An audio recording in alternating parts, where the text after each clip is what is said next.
সিলেট। এই নাম শুনলে প্রথমেই মাথায় আসে চা বাগান, আরও আসে সবুজ পাহাড়, চোখে ভাসে মেঘের ভেলা, পাহাড় হতে নেমে আসা স্বচ্ছ জলের পাথুরে নদী। আর বছর জুড়ে তা দেখতেই ছুটে যান অগুন্তি মানুষ। সিলেট শহর থেকে জাফলং ৩১ মাইল, দুপাশে উঁচু উঁচু টিলা, আঁকাবাঁকা মসৃণ পথ, লালাখাল পেছনে ফেলে শ্রীপুর অতিক্রমের সময় চোখে পড়ে অপূর্ব সুন্দর সব দৃশ্য। খালের অপর পাড়েই পাহাড়ের সারি, দূর থেকে তাকালে মনে হয় আকাশের গায়ে হেলান দিয়ে দাঁড়িয়ে আছে ওরা। দুটি পাতা একটি কুড়ির এই দেশ সিলেট। পাহাড় টিলার দিগন্ত বিস্তৃত চা বাগান যেন সিলেটকে ঢেকে রেখেছে সবুজ চাদরে। বড় বড় গাছগুলো রোদের প্রখরতা থেকে চা বাগান রক্ষা করে। কড়া রোদ চা গাছের জন্য ক্ষতিকর।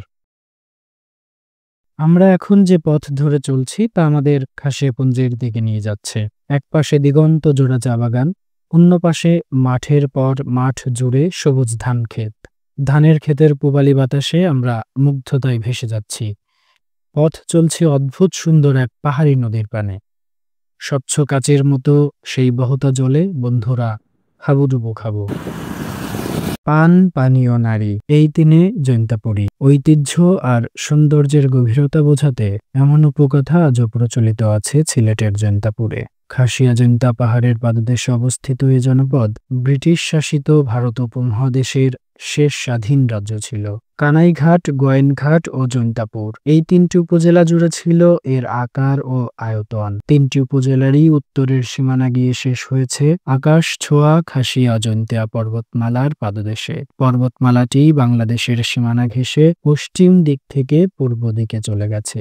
ভোলাগঞ্জ, বিছানাকান্দি, জাফলং, লোফাছড়া সবগুলো পর্যটন কেন্দ্র এই একই পর্বতমালার পাদদেশে অবস্থিত।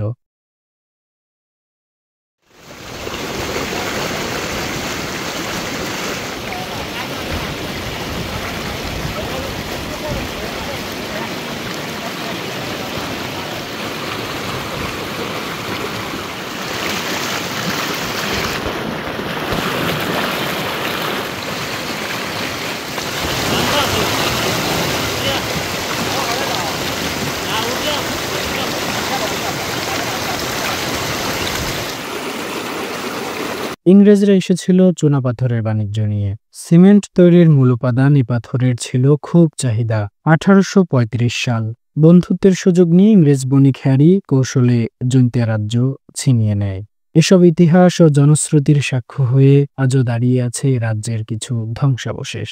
এখান থেকে মাত্র 5 মাইল দূরে ডিবির হাওরে দেখা মেলে মন্দির ও সমাধিস্থলের।